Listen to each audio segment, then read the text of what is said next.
You gave every song to me.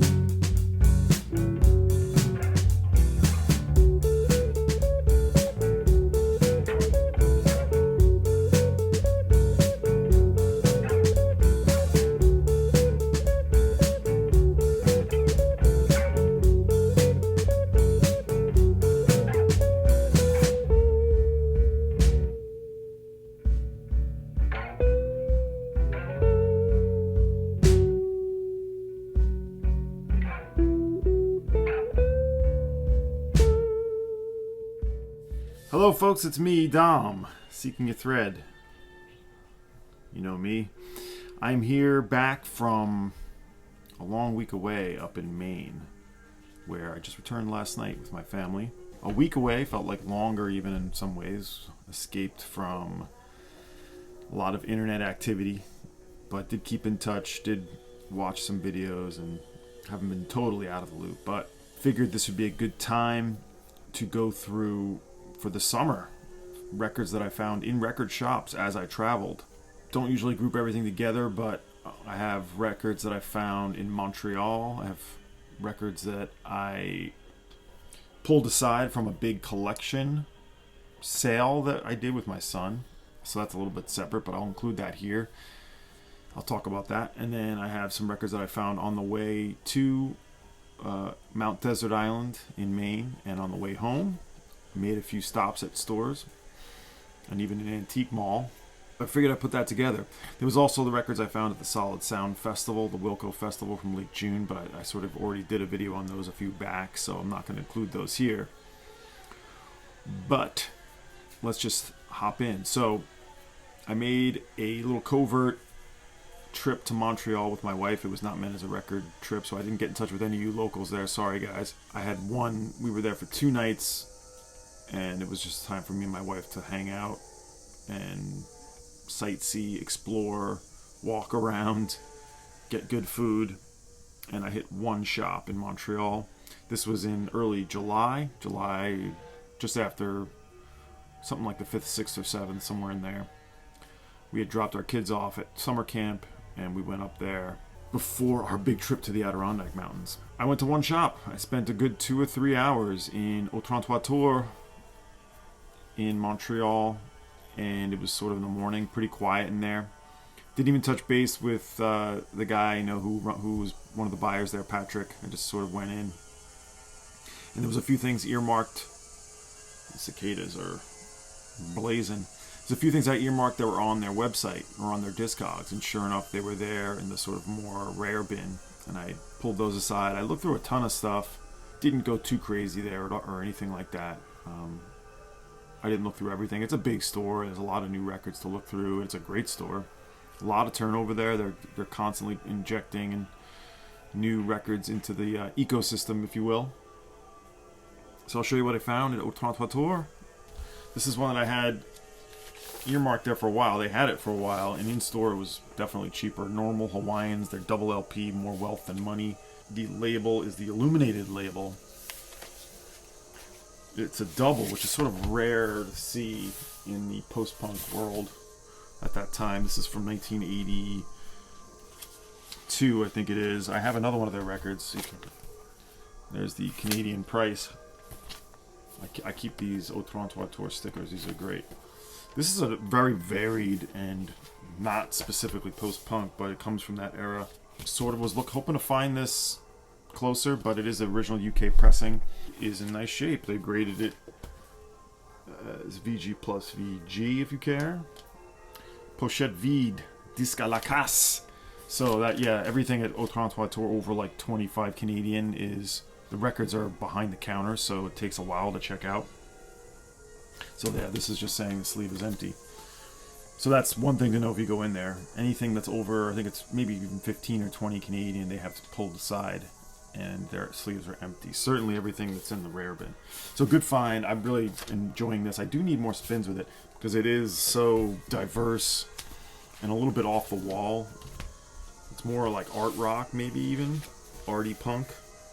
Absolutely coming in the second wave of punk when they were sort of experimenting. So this was in my want list. They probably had this for a good year.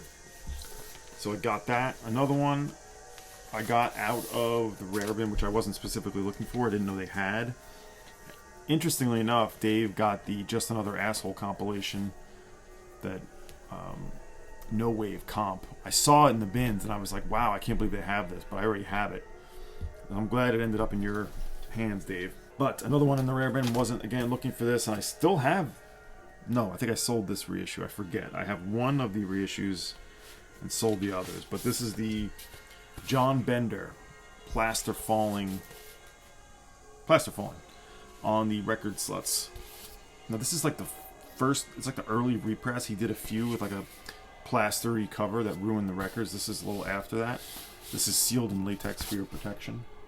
But this was, I thought, a fair price, as you can see.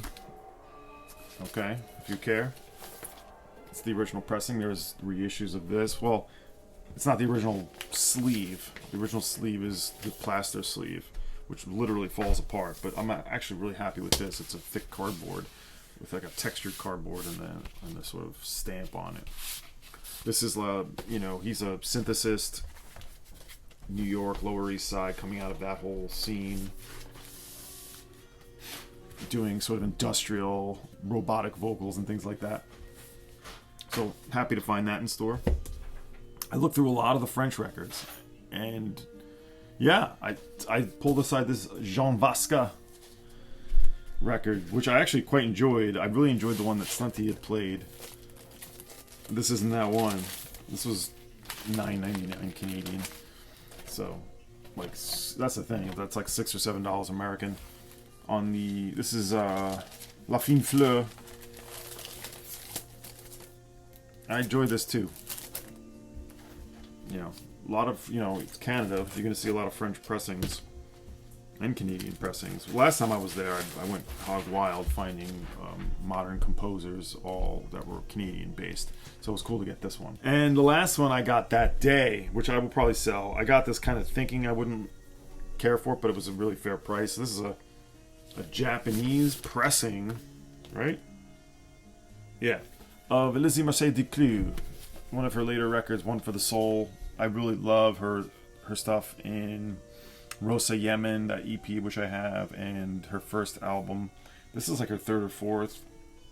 French singer, sophistopop, I guess you might say at this point, but I didn't really dig this, so this one I'll sell. Is this a promo? Well, it's white label anyway, but it is Japanese. But the price was right on this, so I decided to get it, just in case I liked it, but no, not for me. So that was what I found on my one trip, the one shop I went to in Montreal, Au Certainly kept it more modest. Secondly, we had a garage sale the end of July 26th or something. Back in February, I bought a very cheap collection of somewhat picked through, but not completely. I found some gems in it, including an original Fela Ginger Baker on Sunspot, which I kept. I won't show that at the moment. It's down there. It's got a bad cover, but the record's minty. And another one that I've already sold off. So I paid very little for this collection. I ended up giving it to my son to clean up and sell via garage sale. It was sort of a money-making thing for him, which he did. And it took 6 months, but we finally put the sale together late July. We put out everything like $3 to $5 each. I still have 6 boxes of stuff left. We did pretty good with it that day. Did pretty well. Made something like $400, which isn't bad. Way more than I paid for it. So that my son profited from there. But I did list a few things on Discogs that were worth more, anywhere from $10 to $20, and then a small pile of stuff I wanted to listen to see, remember if I liked, and I'm keeping for now. Anyway, a lot of the stuff I listened to I put up for sale on Discogs, or I put it back in those $3 to $5 bins. So we did well in the garage sale. These are the ones I enjoyed the most from that pile that I guess I'll keep for now. This is one I already knew. I wanted a refreshment. This was better than I remember it. The Colors of Chloe, Eberhard Weber. This is an ECM. This is American ECM. And a lot of this collection was rock and jazz fusion, jazz funk, all basically 70s rock, stuff like that. But a nice record. So you can see the cover is not in great shape, and there's even like water damage inside, but the sleeve itself, or in the record itself, and a lot of this collection was really nice. So I'm going to keep this for now. Maybe if I come across a nicer copy, I'll get it. This has gone up in value too, so I could probably sell this for a decent, but the cover. This is a cheap Everest reissue of Eric Satie. Beautiful piano music. This is only worth like $5, so I'm like, I might as well keep this around. I enjoyed listening to this. This is not even like the first edition, you know, Everest, the budget US label. This one I wasn't familiar with, and I don't even know if I knew this artist. You tell me. Max Newhouse, this percussion record, pretty cool. Electronics and percussion, 5 realizations. This was in there. This is maybe a $15 album, depending. This is the original Columbia. One of the Columbia, you know, Columbia was really doing that composer series, the gray labels, and really putting out lots of interesting stuff. A lot of avant-garde, minimalism.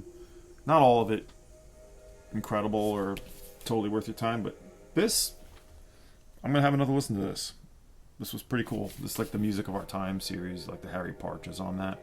He does a John Cage piece, Morton Feldman, a Stockhausen, so he's doing covers, if you will. Produced by David Berman. Lovely music fame. So an interesting one. I don't know if anyone else knows this one, but I enjoyed that. I guess I'll keep it. And the record, as I said, is in great shape. Just the sleeve is a little gnarly. Here's one I definitely knew, and I really like this. Another percussion-heavy record, Red Buddha, Stomu Yamashita. Yamashita. Stomu Yamashita. Enjoyed on Vanguard. The Japanese pressing is a little different. He was got to be a pretty well-known percussionist. He had a claim to fame, which I'm forgetting what it is. Again, rough cover, but vinyl nice. Probably just keep this around and hopefully upgrade it. And this is a reissue of a different cover. I definitely want to get a different copy of this. This was great. This is a later Atlantic pressing. It's got tear. Different cover originally. Miroslav Vitus with a great cast. John McLaughlin, Joe Henderson, Herbie Hancock. They switch off with Jack DeJohnette and Joe Chambers. I think DeJohnette and Joe Chambers switch off on percussion. So cast there, and the record stands out to me. It's on those reissue labels. So it's originally on the Embryo label. That's what it is. I guess when Embryo shut down, they reissued it on Atlantic proper. So those are the records I'm making cover dust. Pulled aside from that record sale that we did. And now on to the big trip. I just got back from my family. We drove to Maine, which is like where we were going, Acadia National Park. It was about a 10-hour drive from here. So we broke it up. The first night we ended up staying in like northern Massachusetts. On the way there, we took a bit of a slower route that goes through Vermont, and there's a lot of record stores in Vermont. It wasn't intention to stop at all of them, but we calculated one stop to stop in a pretty arty town similar to Ithaca called Brattleboro, and we stopped at Turn It Up. Maybe there's another shop there, but this is on the main strip of Brattleboro. If you've ever been there, you've probably been here. Pretty cool. A lot of CDs, a lot of tchotchkes, a lot of cassettes, and a fair amount of records. It has a lot of local artists. Some of the groups or some local well-known musicians have records that were so they had a lot of those records that were heavy in the shop. A couple wall pieces, nothing for me. Prices relatively fair. Interesting. They had a John Fahey record in the window of the shop, which I ended up looking at, but it was too beat up, and of course I have it. But I did find 3 records, all pretty cheap. This is what we're listening to: the Tower Recordings. Matt Valentine, Erica Erlander, I believe, are from that area and maybe still live there, so they have a lot of these types of records. This is one I didn't even know. Holo 1, what is this even called? Oh, Message from the Celestial Explosions. Just bought this without even hearing it for $25, and that's what we're listening to. I don't even remember the year. I haven't even had a chance to look at it. It's got inserts.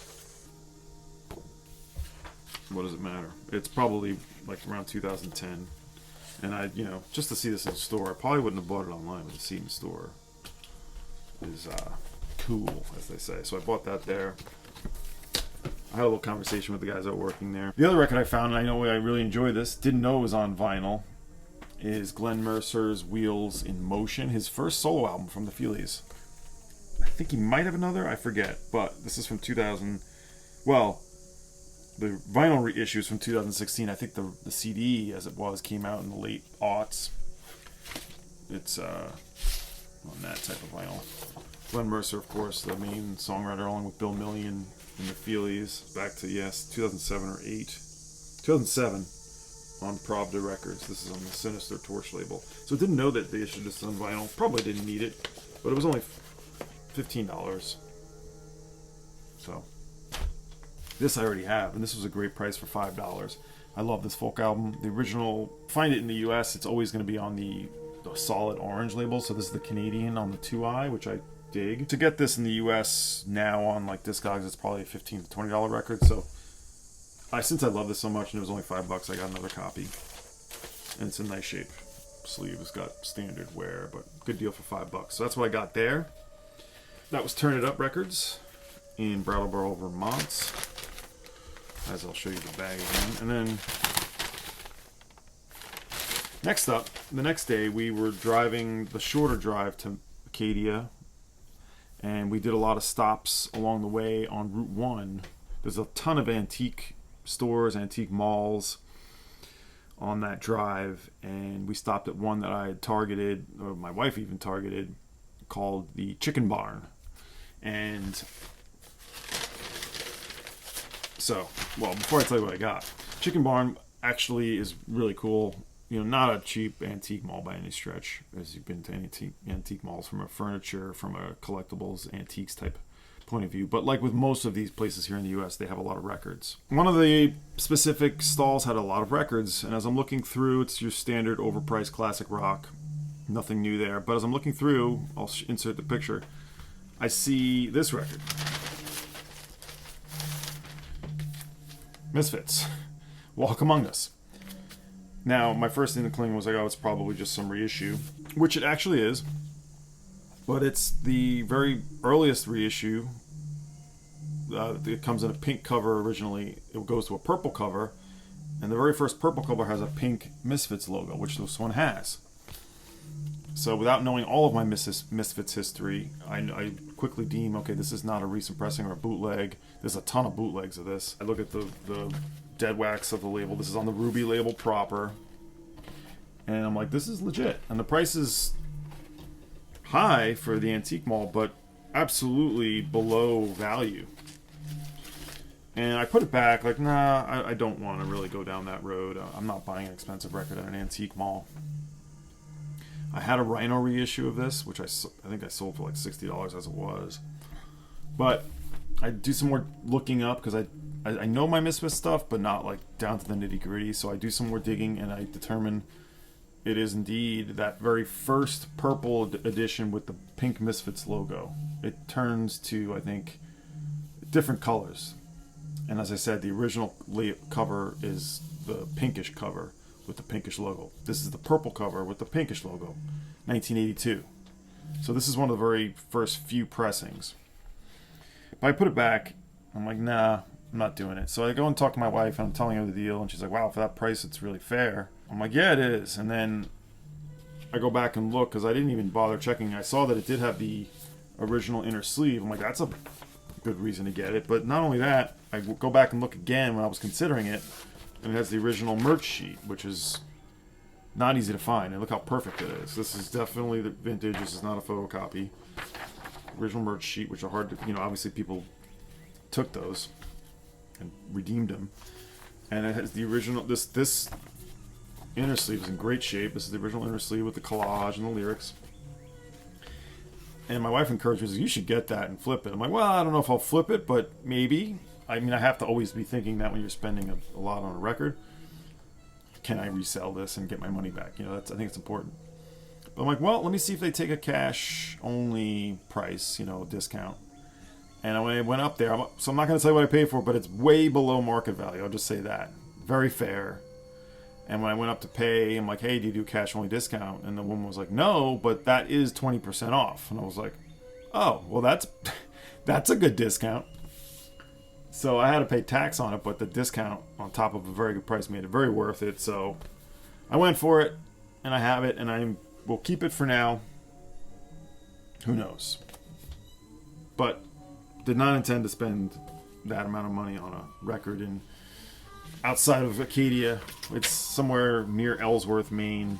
Chicken Barn Antique. So that was the certainly expensive record I bought on our trip. So we did our week there. It was great. Lots of photos of that, which I probably have posted on Instagram by the time you're seeing this. Yeah, just yesterday, on the way home, we stopped at another place in Maine, Damascus, Pearl Records, which I'll insert a few pictures of. It was not great. I mean, it was well curated, new store. They had some stuff on the wall and all that, but I thought the prices were a bit high, and there was a lot of newer stuff in there, so I didn't get anything there. But looks like they're doing a good job in there for a small kind of arty town in Maine. It was worth stopping through. We did stop in Portland, Maine, which we always try to go to anytime we're in Maine, and our friend just moved there. So we're like, oh, we'll stop and hang out for a bit. We had like a lunch. We had dinner, and we hung out and just got coffee and stuff like that. Walked around Portland, which is always nice to walk around. And I'd hoped to go into Bull Moose, South Portland, which is huge, but we didn't, or a couple of the record stores. We did, but she did live near one of the older shops called Enterprise Records, which I really dig. Old school, sort of real deal shops, not like hyper curated, just has like a really kind of digger's kind of delight. Small, but a lot of good sections and all used records, of course. This is not like a hip, curated, sort of like beautiful looking store. It's just sort of like more earthy, more real people, more Maine type store. And I really like what I found there. Really good price. I've actually been looking for this. Hope to come across it one day because it's a primitive guitar player, Mark Lang, Texas John Bosco, on the Symposium label. Only one pressing of this. This was cheap, $12. He was comped on the Numero, Wayfaring Strangers, and this is a solid instrumental guitar record. Really good price. I never see this, so I finally see it, and it's $12. I'm like, great. I had a little conversation with the guy. I think it was John. I think I'm forgetting his name, but we talked about he was talking about some Leo Kottke and early Leo Kottke pressings, and we're talking a little bit about American Primitive, but that was nice. And then the other record I got was this Fashion record for $10. This is a post-punk synth new wave. I know this record. I just haven't checked it out in a long time, and I figure potentially resell. Don't know. Oh yeah, inner sleeve. It's on the, is this Mute? No, it's A&M. Yeah, A&M. I know there was an RSD edition of this, which was strange. $10, we try it. So that was what I got at Enterprise Records. Love Portland, love walking around. And the next day we drove through Albany on the way home. And Albany has a few cool shops. Not Troy, I didn't get to go to. We stopped in Troy on the other side of the trip, but we didn't get to any shops. We just stopped for lunch there. But this time I had about 15 minutes in Last Vestige, a store I've been going to for over 25 years, since I used to visit Albany in college. I only had like a few minutes in there. My family was in the car. We were like 2.5 hours from home, so we were like not looking to spend a lot of time with me in the shop. But nice store. It's kind of the same as it's always been in a good way. A lot of records, a lot of sections, a lot of 45s. And I just had to look through like new arrivals. They have new arrivals by different genre. I looked through all those, and I started looking through the electronic stuff. And I found 2 cheap records. For the price, it was super fair. I mean, I thought these were fair prices. Maybe they're probably worth much more, a little more. I was happy to grab these. And again, not stuff I would have grabbed if not for seeing them for like nothing in the store. So Don Muro, synthesizer from 1977 on the Sine Wave label. This was $5. Private press. I know this was reissued by like Medical Records or somebody like that, but for $5 you can't go too wrong. Like I said, this is maybe a $25 record, and I know this is fun synthy stuff. Not only that, but they had another Don Muro record for $3. I was going cheap. This is a cheaper trip, with the exception of that Misfits. This is fun. Composer, synthy, goofy a little bit, but fun. They had the anthology of his stuff for $3, so I got that. And again, this is maybe $15 or $20 record online, so good fun bargain. Last Vestige, not everything is fairly priced, but there's a bunch of cool stuff there for very fair prices that I found, and some wall pieces. Definitely worth going to if you're in Albany. So that was it. That was just yesterday. We got home went to bed pretty much straight away. A long day of driving. That second day back, a good 7 hours. We started the day in Old Orchard Beach. We broke it up into 2 days again. So after Portland, we stayed overnight in Old Orchard Beach, which is very much an Atlantic City type town, and drove home from there about 7 hours. Anyway, I'm back. So maybe more videos, more of me, more home stuff, hopefully. That's all. Hopefully you guys enjoyed my little travel log there. Everyone, hope you're well. See you soon.